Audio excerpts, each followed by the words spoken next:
Hello guys, welcome back to my YouTube channel. देखो यार, हर एक वन पीस फैन के अंदर एक तो क्वेश्चन उठता ही है कि कौन सा डेविल फ्रूट बेस्ट है, लोगिया, पैरामीशिया या जोआन। आखिरकार तीनों में से सबसे स्ट्रॉन्गेस्ट डेविल फ्रूट कौन सा है? क्योंकि कुछ लोग कहते हैं कि लोगिया सबसे ज़्यादा स्ट्रॉन्ग है, कुछ लोग कहते हैं कि जोआन, और कुछ लोग कहते हैं कि पैरामीशिया। अब हम आज इसी बारे में डिस्कस करने वाले हैं कि आखिरकार सबसे ज़्यादा स्ट्रॉन्ग डेविल फ्रूट कौन सा है, और हम लोग इसके पावर और सबसे ज़्यादा स्ट्रॉन्गेस्ट जो करेक्टर होगा उसके आधार पर बनाने वाले हैं।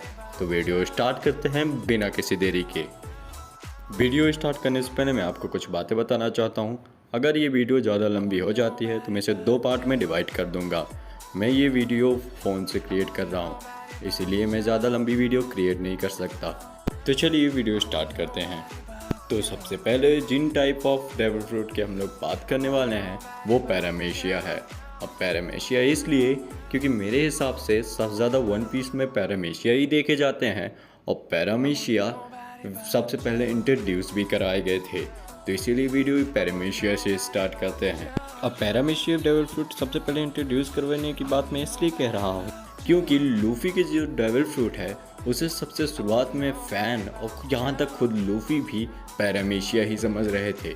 फिर तो वो तो वानों में पता चला कि एक्चुअल में उसका डेविल फ्रूट जोआन डेविल फ्रूट है, लेकिन शुरू से लेकर लास्ट तक हम लोग यही समझ रहे थे कि वो एक पैरामीशिया डेविल फ्रूट है। जब हम पैरामीशिया डेविल फ्रूट की बात कर रहे हैं तो चलिए कुछ पैरामीशिया यूज़र्स के बारे में बात कर लेते हैं, जिनके पावर को देख के आप एक्चुअल में पैरामीशिया डेविल फ्रूट की पावर का अंदाज़ा लगा सकते हैं।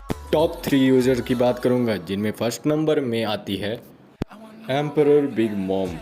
एम्परर बिग मॉम के बारे में कौन ही नहीं जानता होगा। जो वन पीस को फॉलो करते हैं वो तो जानते ही होंगे, जो लोग नहीं करते हैं जाके देखो। तुमने वन पीस को नहीं देखा तो क्या ही देखा। जो लोग इस डर से वन पीस को नहीं देख रहे हैं कि उसमें 1000 एपिसोड है, मत देखो 1000 एपिसोड।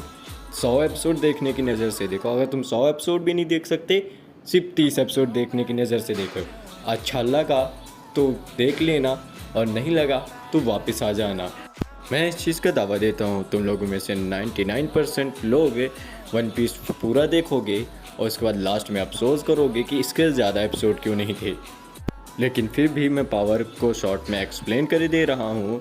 बिग मॉम की पावर से सोल डेविल फ्रूट है। वो किसी भी लिविंग ऑब्जेक्ट से उसकी सोल को निकाल के किसी भी नॉन लिविंग ऑब्जेक्ट पे डाल सकती है, जिससे नॉन लिविंग ऑब्जेक्ट जिंदा हो जाएगा। और अगर बिग मॉम अपने सोल को किसी नॉन लिविंग ऑब्जेक्ट के अंदर डाल देगी तो वो बहुत स्ट्रॉन्ग बनेगा। और इन जिंदा हुए नॉन लिविंग ऑब्जेक्ट की सबसे अच्छी बात यह है कि इनके ऊपर किसी भी प्रकार की हाकी या फिर सी प्रिजन स्टोन के कोई भी असर नहीं होता। लेकिन इस डेविल फ्रूट के कुछ माइनस पॉइंट भी हैं, जैसे कि अगर बिग मॉम किसी का सोल निकालना चाहती है और उसके अंदर एक भी फेयर नहीं है तो बिग मॉम का पावर उस पर वर्क नहीं करेगा। तो आप लोग तो समझ ही गए होंगे कि बिग मॉम की पावर कितनी अमेजिंग है, और अगर सामने वाला थोड़ा सा भी डर गया तो समझ लो वो मर गया। अब second strongest पैरामीशिया devil fruit user की बात करें, उसका नाम है ट्रफल्गर डी वाटरलॉ, जिसके पास ओपी नोमी डेविल फ्रूट है। अब बहुत से लोगों के मन में क्वेश्चन होगा कि मैंने ये लॉ को बिग मॉम के ऊपर क्यों रखा है। तो भाई तुम लोग तो जानते ही होंगे कि वानो आर्क में किड और लॉ ने साथ मिलकर बिग मॉम को डिफीट किया है, लेकिन किड के जितने भी अटैक्स थे वो बिग मॉम के बाहर से अटैक लग रहे थे और उसे डैमेज नहीं पहुंचा पा रहे थे, लेकिन लॉ के सारे अटैक्स उसे अंदर से डैमेज पहुंचा रहे थे। यहाँ तक उसने लावा में गिरने के हालात में लॉ ने ही लाया था बिग मॉम को। और दूसरा कारण है कि प्रेजेंट टाइम के चैप्टर्स में लॉ ने ब्लैक बियर्ड पायरेट से 1v5 किया था, यानी ब्लैक बियर्ड को इंक्लूड कर दिया जाए तब जाके 5 होते हैं। हाँ, जीत नहीं पाया, लेकिन ये भी कोई छोटी बात नहीं है कि तुम एक एम्परर से 1v5 कर रहे हो और उसके साथ उसे एक कड़ी टक्कर भी दे रहे हो। वैसे आपको पावर का अंदाज़ा तो लग ही गया होगा, लेकिन चलिए कुछ उसके पावर्स के बारे में बात कर लेते हैं।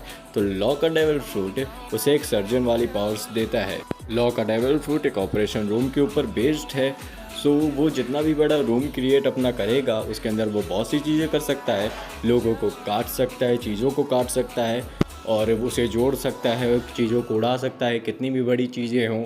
और वो स्विच कर सकता है, खुद को भी स्विच कर सकता है एंड उससे बहुत सी चीज़ें हैं जो वो कर सकता है। उसकी पावर्स 2 गुनी 4 गुनी नहीं 1000 गुनी हो जाती हैं उसके रूम के अंदर। इस डेविल फ्रूट का सिर्फ एक ही माइनस पॉइंट है कि लो जितनी भी अपनी पावर यूज़ करेगा उसकी एनर्जी डाउन होने लगेगी, और कोई भी माइनस पॉइंट नहीं है। तो चलिए दूसरे डेविल फ्रूट के ऊपर बात करते हैं। तो फर्स्ट पैरामीशिया डेविल फ्रूट यूज़र का नाम है ऑल फादर वाइट बियर्ड। अब इन्हें कौन ही नहीं जानता होगा। मरीन फोर्ड में हमें फर्स्ट टाइम इनकी पावर देखने को मिले थे।